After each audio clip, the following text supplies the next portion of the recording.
Wait, what questions do you ask us? That was it. Okay.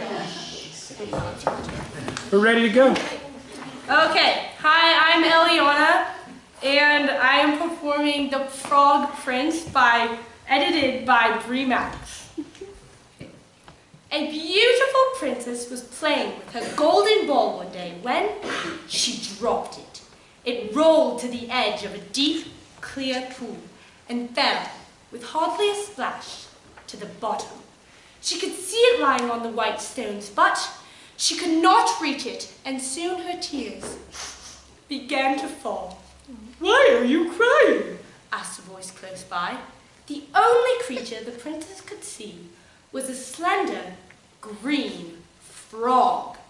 She was so astonished to hear a frog speak that she answered immediately. "My golden ball is lying at the bottom of the pool," she said sadly.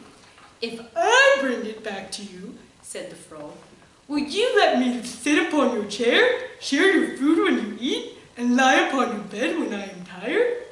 Anything at all," promised the princess, "if only you will bring my golden ball to me." But, alas, when the frog had dived to the bottom of the deep, clear pool and retrieved the golden ball, the ungrateful princess snatched it from him and ran laughing across the palace lawns. She did not give the frog, or the promise she had made, another thought. Next morning, however, when she was skipping along one of the palace corridors, she met the slender green frog face to face, and she knew at once that he had come to claim his promise. She ran and hid behind her father, the king. He took her gently by the shoulders. "You look very pale," he said. "Has something frightened you?" The princess told the king of the frog who had returned her ball, and of her promise to him, and how at that very moment he was hopping along the palace corridor. "Please make him go away, father," she pleaded. But the king said sternly, "A promise is a promise, and must be kept. Invite the frog to our table."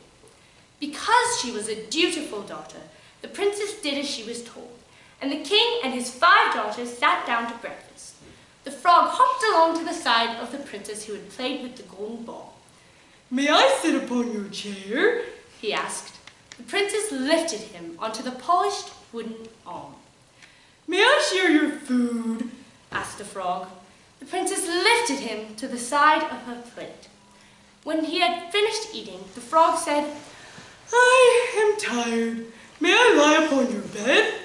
The princess carried him to her bedroom, but she was so afraid that he would hop onto the crisp white pillow upon which she would lay her own head that she put him in a chair in the corner of the room and hoped that that would do instead. "I will tell your father that you have not kept your promise," warned the frog. The princess burst into a flood of tears. "I have shared my chair with you. I have shared my food with you. Must I really share my bed with you?" she sobbed.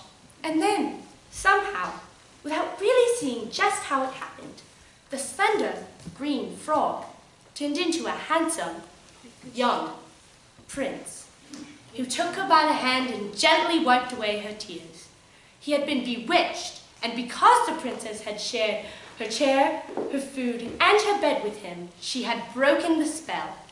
The princess who had played with the golden ball and the prince who had been a frog were married, of course, and they lived happily ever after in a land where promises were always kept.